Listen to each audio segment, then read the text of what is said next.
Hello friends, joint family Chowdhury পরিবারের আরেকটি blog নিয়ে চলে এসেছি। সেটা হচ্ছে রান্নার। এটা এখনও রান্নার রেসিপি দেবো, আগেও দিয়েছিলাম, কিন্তু তার আগে দেখো মনটা এত আনন্দে ভরে গেছে ওয়েদারটা দেখে। সেটা আমি ক্যামেরায় বন্দি করে রেখেছিলাম, কারণ আমরা খুব খুব কষ্ট পাচ্ছিলাম। আসামের প্রত্যেকটা মানুষ আমরা খুব কষ্ট পাচ্ছিলাম। 42 ডিগ্রি ছিল গরম। তো এখন দেখো আবহাওয়াটা এত সুন্দর হয়ে আসছে, মেঘলা মেঘলা হাওয়া বাতাস, খুব মনে আনন্দ লাগছে। তো এটা আমি ক্যামেরায় বন্দি করে রেখেছিলাম, এটাও তোমাদের কাছে আমি শেয়ার করে দিলাম।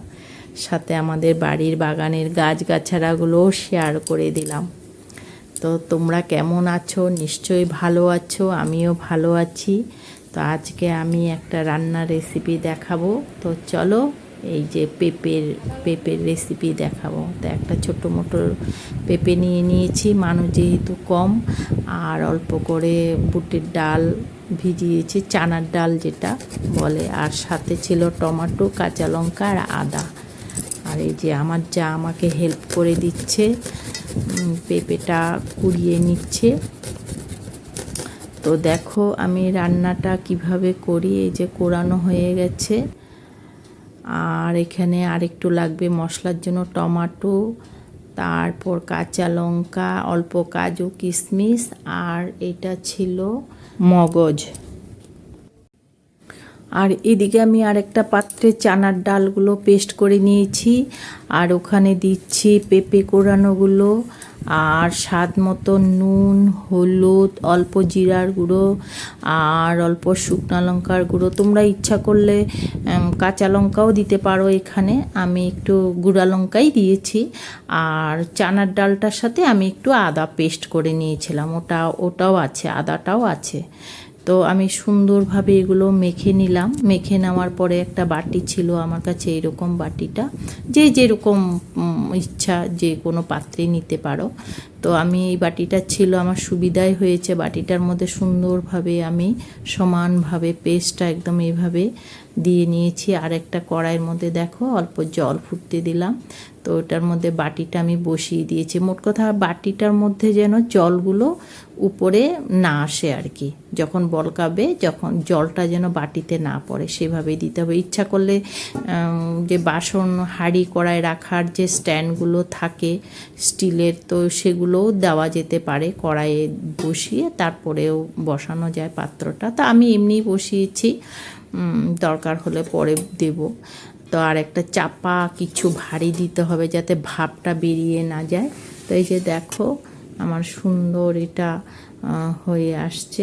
আর এই যে আমি চামচটার সেটা দিয়ে দেখলাম, দেখি লাগেনি, চামচের গায়ে কিন্তু লাগেনি, তো হয়ে গেছে সেটা বুঝে গেলাম। তো নামিয়ে কিছুক্ষণ ঠান্ডা করে আমি এই যে বের করে নিলাম। আমার এটা হচ্ছে পেঁপের পনির বানাবো। পেঁপের ধোকলাও বলে অনেকে, অনেকে কোপ্তাও বলে, যাই হোক, যে আর যার যেটা ইচ্ছা বলতে পারে, সেটা কোনো অসুবিধা নেই, যেহেতু চানার ডালের। তো আমি সুন্দরভাবে পিস পিস করে কেটে নিলাম পনিরের সাইজে, যেহেতু আমি বললাম চানার ডালের পনির বানাবো। তো আমি পনিরের মতনই পিস করে নিলাম। আর সত্যি খুব সুন্দর কিন্তু নরম হয়েছে জিনিসটা। তো আমার কিন্তু এটা নিজের মনের থেকে বানানো না, এটাও আমি দেখেই শিখেছি। তো সেই জন্য আমি এটা আমি বলবো না যে এটা আমার নিজের মনের থেকে বানানো। তো দেখো একটা পিস আমি তোমাদেরকে উঠিয়ে দেখাচ্ছি, একদম খুব খুব নরম হয়েছে। এই যে দেখো, তোমরাও যদি বানালে বুঝতে পারবে। আর তোমরা বানিয়ে খেতেই পারো। আমি তো খেয়েছি, এটা তো আমি রান্না খাওয়ার পরে তোমাদেরকে দেখাচ্ছি। এই রেসিপিটা সত্যি খুব ভালো হয়েছিল। তোমরাও কিন্তু এটা বাড়িতে বানিয়ে খেতেই পারো, কারণ আজকালকার ছেলেমেয়েরা পেঁপে বললে নাক সিটকোয়, খেতেই চায় না পেঁপে। তো এভাবে খাওয়াতে পারো, পনির বলে ওদেরকে। তো আমাদের বাড়িতেও সবাই মানে খেয়ে ভালোই বলেছিল। তো যাই হোক, আমি পিস পিস করে কেটে নেওয়ার পরে আমি এই যে কড়াইতে তেল গরম করতে দিয়ে, তেলটা যখন গরম হয়েছে আমি তো এগুলো ছেড়ে দিচ্ছি। আর হ্যাঁ, মনে রাখতে হবে এগুলো ভাজার সময় একটু ফুল স্টিমে দিতে হবে, একদম ফুল স্টিমে, কারণ খুব নরম তো, না হলে ভেঙে যেতে পারে। তাড়াতাড়ি করে মানে লাল লাল করে ভেজে নামিয়ে রাখতে হবে। তো আমি সেটাই করছি। আর হ্যাঁ বন্ধুরা, তোমাদের যদি ভালো লাগে তোমরা একটু কমেন্ট করতেই পারো। আমি কিন্তু কমেন্ট খুব কমই পাই। কমেন্ট করলে কি হয় বলো তো, একটু মনে উৎসাহ আসে করার জন্য।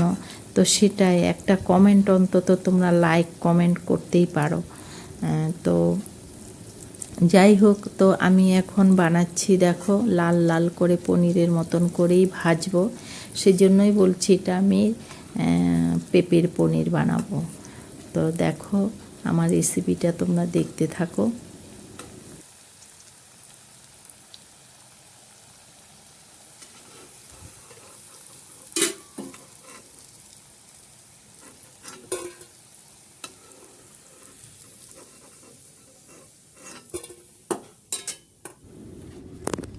তো দেখো কি সুন্দর হয়েছে, একদম পনিরের মতনই কিন্তু লাগছে। বাচ্চাদেরকে বেশ সুন্দরভাবে কিন্তু খাওয়ানো যাবে এটা পনির বলে। আর খেতেও সত্যি সুস্বাদু হয়েছিল খুব। আর আমি এদিকে কড়াইতে একটু জিরা ফোড়ন দিয়ে আর যে মশলাটা করেছিলাম, টমেটো, মগজ, কাজু কিশমিশ, কাঁচা লঙ্কা, তো সেটা পেস্ট করেছিলাম, এটা তেলের মধ্যে দিয়ে আমি একটু সাঁতলিয়ে নিচ্ছি। তো সাথে দিয়ে দিলাম হলুদ গুঁড়ো আর একটু পরিমাণ মতো নুন, আর ইচ্ছা করলে তোমরা একটু গুঁড়া লঙ্কাও দিতে পারো কালারের জন্য। তো আমি মশলার যে বাটিটা ছিল সেটাও ধুয়ে আর একটু জল দিয়ে দিলাম সাতলানোর জন্য। মশলাটা যতই কষানো হবে ততই টেস্ট হবে। তো আমি সেজন্য মশলাটা ভালো করে কষিয়ে নিচ্ছি।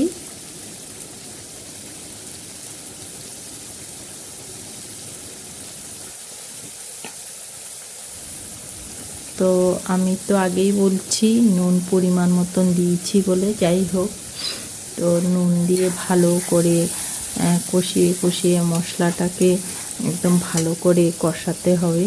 যত কষাবো ততই ভালো হবে। তো আর বন্ধুরা, তোমাদের যদি ভালো লাগে আমার এই ভিডিওটা, তোমরা কিন্তু লাইক কমেন্ট শেয়ার করতে একদম ভুলো না, সাথে কিন্তু একটা সাবস্ক্রাইবও করে দিও।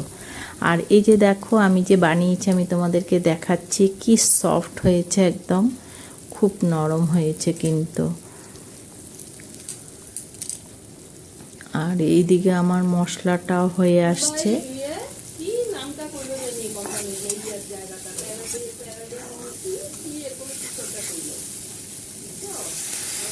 আমি এখন দিয়ে দেব জল, আর একটু মশলার জল ছিল সেটাও দিয়েছি, সাথে জলও দিয়ে দিলাম। যে যেরকম করতে চায়, আমি একটু হালকা পাতলা পাতলা রেখেছি অবশ্য। একদম ঘন ঘন অনেক গরম। আজকে অবশ্য ঠান্ডায় ছিল ওয়েদারটা, কিন্তু তবু এত গরম ছিল তো একটু মানে হালকা পাতলা পাতলা করেই করেছি। আর এই যে দেখো আমি তোমরা যাই বলো, পনির বলো, ধোকলা বলো, পেঁপের যেটাই বলো, সেটা ছেড়ে দিলাম। আর এই যে বলকানো হয়ে গেছে। আর আমি সাথে একটু গরম মশলা গুঁড়ো করে দিয়ে দিলাম, এই যে।